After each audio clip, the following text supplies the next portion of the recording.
Come here, children, and listen to your grandma. I've been on this earth for 80 years, and if there's one thing I taught my babies, it's that you don't talk back to the judge.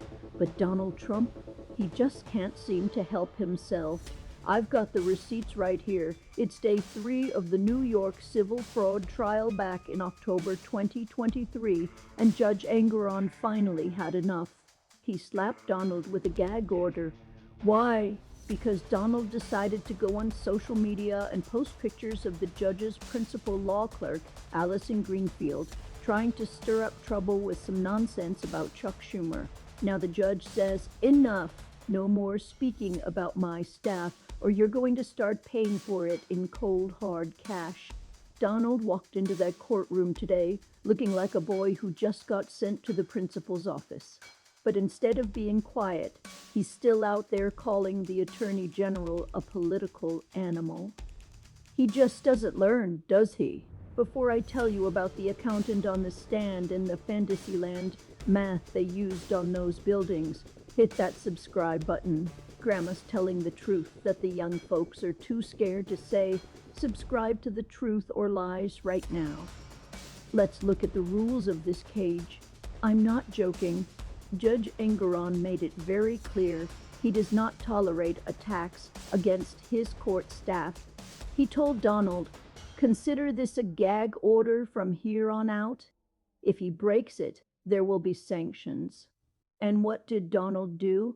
He didn't attack the clerk today, but he moved his target to Attorney General Letitia James. He called her incompetent and questioned the whole process. He's living in a fantasy land where he thinks he can bully his way through a fraud case. My old eyes have seen many loud mouths silenced by a gavel, and Donald is about to find out how heavy that wooden hammer can be.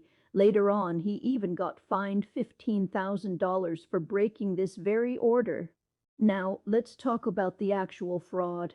Trump's former accountant, Donald Bender, is back on the stand, and the story he's telling is a doozy. The Attorney General's office says Donald's financial statements were over-inflated. That means he told the banks his buildings were worth way more than they actually were, just to get better deals. The accountant says he just used the information Donald's team gave him, and that they knowingly withheld documents from him for years.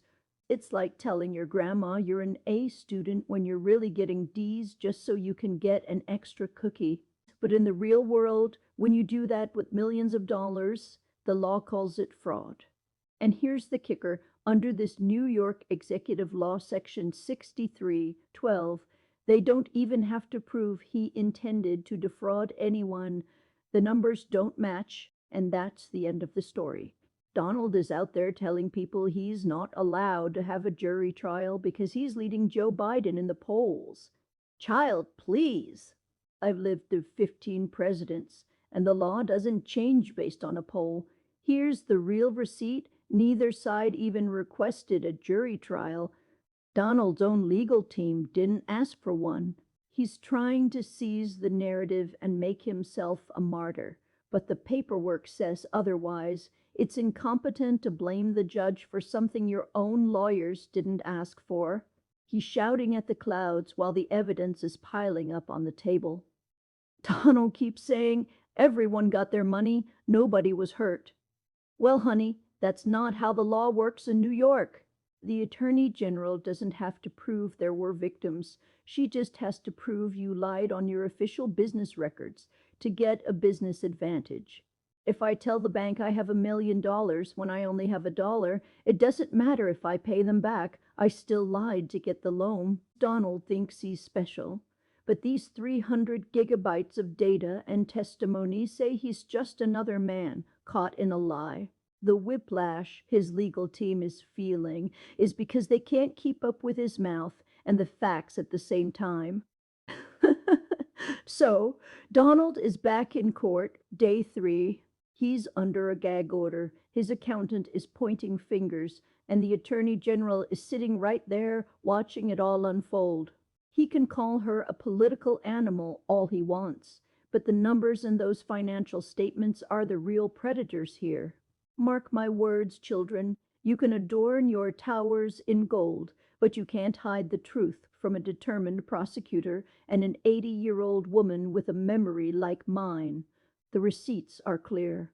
The gag order is in place, and the fraud hoax is looking more like a fraud reality every single day. I'm going to stay right here and watch how long he can keep his mouth shut. Share this video with someone who thinks Donald is being treated unfairly. Subscribe to The Truth or Lies and stay wise. I'm going to go check on my garden now, but I'll be back the moment Donald breaks that gag order. Stay tuned.